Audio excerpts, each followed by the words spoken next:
ივლიტის ეკლესია ეს არის კათოლიკური ეკლესია, მხოლოდ სამწუხაროდ ეს მართლმადიდებელმა წაგვართვეს სამწუხაროდ, ამიტომ დღესდღეობით ჩვენ არ გვიშოვნა იქ რო წირვა ჩავატაროთ. ანუ სადავო ეკლესიად სადავო ეკლესია, დროებით კიდევ იმათ ხელში, მაგრამ ჩვენ გვწავს ღმერთის სამართლიანობის და გულმოწყალების და თავის ძლიერების, ასე რომ სამართალი ერთდროს პურს ჭამს, ასე ვთქვათ. დაბრუნდება ეს და საქართველოს ეს პროცესები უკვე მიდის.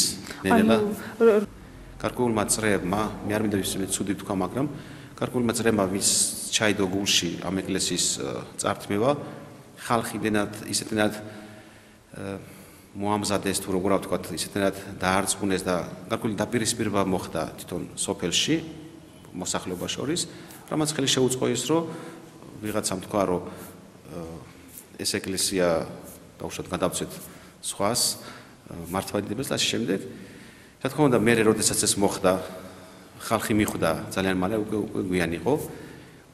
წლების განმავლობაში ამდენი წელი გავიდა, ჩვენ ვეცადეთ სხვადასხვა ინსტანციას მიგვემართა, თუნდაც სახალხო დამცველს, სხვადასხვა არასამთავრობო ორგანიზაციებს, თვითუწმინდეს პატრიარქს, ბევრჯერ მიწერეთ წერილი პრეზიდენტს, ბატონი შევარდა დაწყებული ყველა პრეზიდენტს.